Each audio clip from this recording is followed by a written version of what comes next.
Hello, it's Randi Rhodes. Here's a clip from our show, and go to randyrhodes.com for the whole thing and a podcast. Buy a stinking podcast. Mary had a little man. The fall. We believe that all men are created equal. To the magnificent mosaic that is America. From radio beacon to radio beacon. I have a dream today. Change has come to America. Believe me. Knock, knock. Who's there? It's a figment of your imagination. Randi Rhodes Show. Turn up your mind. It's a pretty riveting story when you know, reading this whole tale. This is a congressman, you say, whose district Trump won, who's been a regular supporter on Fox News and elsewhere publicly defending the president. He would only agree to speak with you, you know, not even on the phone, not even on the street. You had to go walk the aisles of a D.C. Safeway with him, looking at cereal and dairy. I mean, tell me about it. Yeah, so, I mean, he would have met on phone. We've been trying to connect for a while. He's not a friend of mine, but we've had a working relationship for a while. But he didn't want to be seen anywhere near me on Capitol Hill. So he came over towards a grocery store at my hotel. He had to get stuff anyway, coming back into town for the Facebook hearings and whatnot. So we roamed the aisle while he just went on this tirade about the president, who he's deeply frustrated with the president. He's tired of defending the guy, even though he does, because he doesn't want to lose re-election or have a primary challenge. It's kind of indicative of the problems. But, you know, Aaron, I've heard from a lot of people today with this story that, you know, this happens in the green rooms everywhere. Republican congressmen say nice things about the president on TV and only to bash him in the green room. And that's been my experience as well, even before this. But I think we're reaching kind of a boiling point with Republican frustration at the president over Mueller, Syria, and everything else. Okay, so that's Eric Erickson, you know, the person who has absolutely no problem, you know, publishing bullcrap on redstate.com.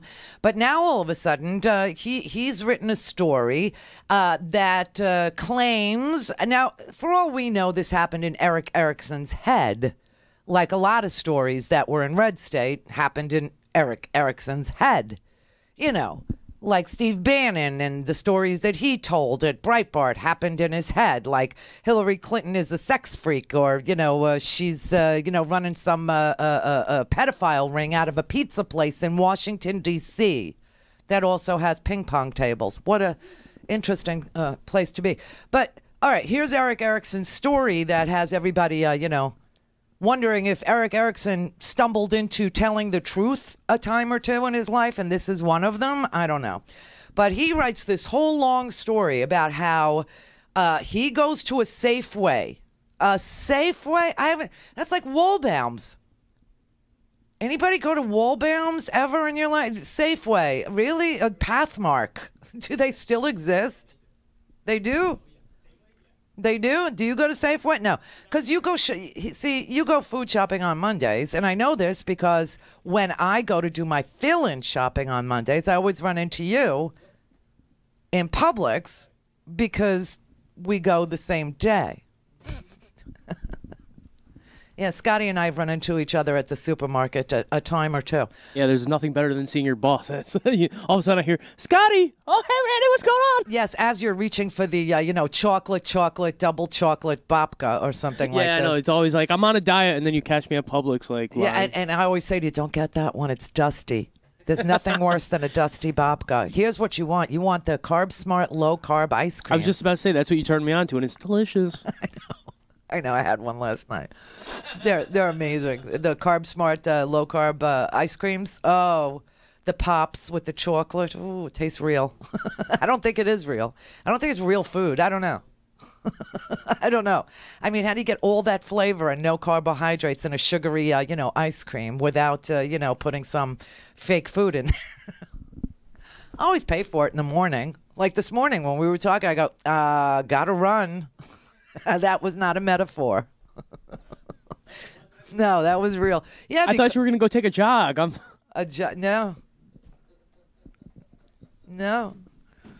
Okay, so Eric Erickson writes this thing about going to a Safeway, and even he says, you know, I haven't been in a Safeway since my family moved home from Dubai in 1990. Are there Safeways in Dubai? Is that what he's telling me here? I don't know. And why do I need to know that he was raised in Dubai? Is this what makes him a red stater? Everything about him is conflicted. But anyway, he said that he was in a Safeway in Washington, D.C., and that this congressman who remains anonymous throughout this entire story, but he drops a whole bunch of little clues. Now, you know what's interesting is Samantha Bee tried to figure out which congressman it was. Now, she settled on it's Stephen King. But here's another little clue I just picked up from listening to Eric Erickson talk to CNN last night, talk to Aaron Burnett. He said that the congressman was returning to sit in on the Facebook hearings. So what committee heard from Zuckerberg in the House? And then let's look at all the Republicans on that committee, and then I can cross-reference with whether or not they appear on Fox regularly, and we can, deduce from there. Everybody wants to know who this congressman is because here's what this congressman says to Eric Erickson, and I don't know if it's real or if it happened in Eric Erickson's head, but he said that the congressman was walking him through the cereal and dairy sections, which, by the way, are nowhere near each other in a normal supermarket. The dairy is over in the refrigerated. The cereal is in the middle of the store in the dry with all the sugary. And I know this because I avoid sugar at all costs. This is really how I stay so fit and wonderful at this age. I just hate sugar. I love it, but I don't eat it.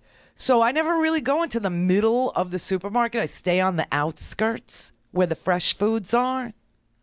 And you don't run across the sugary cereal anywhere near the dairy. So, I'm suspicious, I must say, of anything this man writes or says.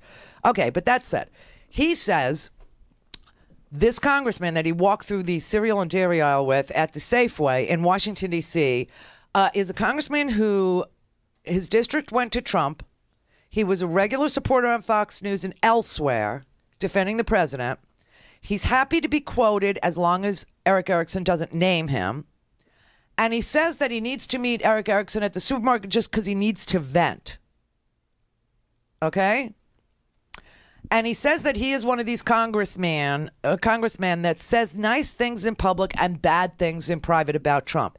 And this is what he quotes this congressman as saying. He says, quote, "Everybody does this shit," he says. "It's his turn. We've known each other for years, and we've been promising to connect this week while I'm passing through D.C., so this is it. I'm passing along his comments, not endorsing them. I read you writing about this, about wanting to say nice things when you can criticize when you need to. He may be an idiot, but he's still the president and the leader of my party, and he's capable of doing some things right," he says, before conceding it's usually other people doing the right things in the president's name. And then he continues ranting. He says, quote, "But damn it, he's taken us all down with him. We are well and truly fucked in November. Kevin McCarthy is already circling like a green fly, circling shit, trying to take Paul Ryan's job because no one thinks he's sticking around for Nancy Pelosi. She's going to fuck up the cafeteria again, too. Jesus Christ," which Eric Erickson writes as Lord's name in vain. "At least I'll probably lose too, and I won't have to put up with that shit. He won't lose. His district is very Republican." And then he says, you want to know what the problem is? Get ready. It's like Forrest Gump won the presidency, but an evil, really fucking stupid Forrest Gump. He can't help himself. He's just a fucking idiot who thinks he's winning when people are bitching about him. He really does see the world as ratings and attention. I hate Forrest Gump. I listen to your podcast. I heard you hate it too. What an overrated piece of shit movie. Can you believe it beat Shawshank Redemption? Oh, die, unnamed congressman. Forrest Gump is one of the best movies ever. Now, I will say, your president is nothing like Forrest Gump. He's Forrest Trump. And he ain't handing out box of chocolates. He's handing out something brown, but it ain't chocolate in that box.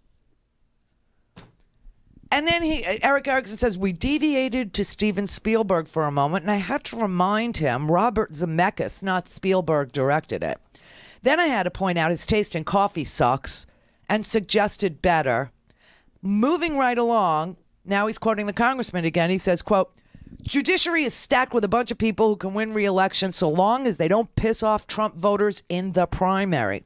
But if we get to summer and most of the primaries are over, they might just pull the trigger if the president fires Mueller.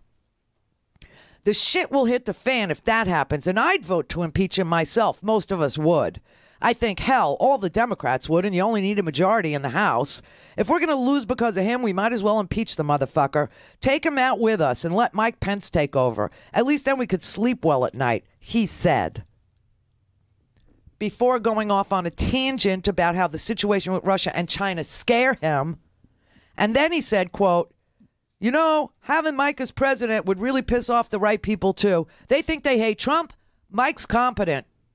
And then he says the congressman sighs and laments that there were, in his mind, more than a dozen competent choices in 2016. So basically what this congressman is saying is that they would vote for impeachment. The feeling on Capitol Hill is that they would vote for if the primaries were over. Well, I went and checked. We've had some early primaries already. And, the primaries, they go state by state by state.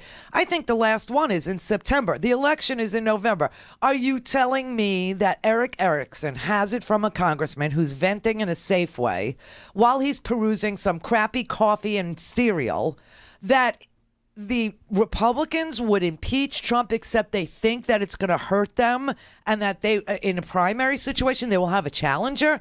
Like what? The white supremacist from Illinois, or maybe the white supremacist who is the Republican now is going to be the Republican nominee in Janesville, Wisconsin? Is that what he's saying? So Aaron Burnett asked Eric Erickson, is that what he told you? And he says, yeah. I promised him I would keep him secret. We talked, had a good conversation, and he knew I was going to quote him. But I would prefer to protect him, particularly just given I think his voters and others, particularly the congressional leadership, would be upset with him for venting. He is not on the Judiciary Committee, I will tell you that. Right. And he's got concerns about the Judiciary Committee. He doesn't think that there would be impeachment unless the president fires Mueller. But then he thinks that if you get through the primary season, you probably do have enough Republicans angry enough to take the president out. That was kind of the anger and genesis of his conversation and rage last night was he thinks they're all going down, so take the president with them. Right. I mean, and he told you that he would vote to impeach him, which I thought was pretty stunning. He also said it's like Forrest Gump won the presidency. This is what you quote him saying. Right. But an evil, really evil, bleeping stupid Forrest Gump. He can't help himself. He's just a bleeping idiot who thinks he's winning when people are bleeping about him. He really does see the world as ratings and attention. And then again, he went on to tell you he would vote to impeach him. That's a really crucial point. From what you talk about, and I'm going to make this point in a moment, you're not a fan of the presidents. You're a Republican, but not a fan of the presidents, right? But do you really think for people you're talking to who publicly are fans that they are going that far that they'd vote to impeach? No, I actually don't. And I think that was part of his point as well that I tried to capture, that unless the president fires Mueller, this isn't going anywhere. And then even if he does fire Mueller, if these Republicans on the Judiciary Committee, which would be the initial step, if they're in primaries, they're not going to do anything. There are a series of ifs along the way. But there certainly is a growing frustration with the president that this congressman, among many others, is behind the scenes starting to be more open about. Yeah, but it all depends on whether or not they'll get primaried. This is, how they're allowing this this really evil idiot to be the president of the United States. It's not Gump, it's Trump. Forrest Trump. Donald Gump. Pick one. And then this congressman says, I say a lot of shit on TV defending him, even over this, but honestly, I wish the motherfucker would just go away. We're going to lose the House, lose the Senate, and lose a bunch of states because of him. All his supporters will blame us for what we have or have not done, but he hasn't led. He wakes up in the morning, shits all over Twitter, shits all over us, shits all over his staff, and then hits golf balls. Fuck him. Of course, I can't say that in public or I'd get run out of town. So you're telling, there is no Republican Party. They have absolutely no sense of doing the right thing when no one's looking or saying the right thing or governing. It's all about them. Go to RandiRhodes.com for the whole thing and a podcast. Buy a stinking podcast.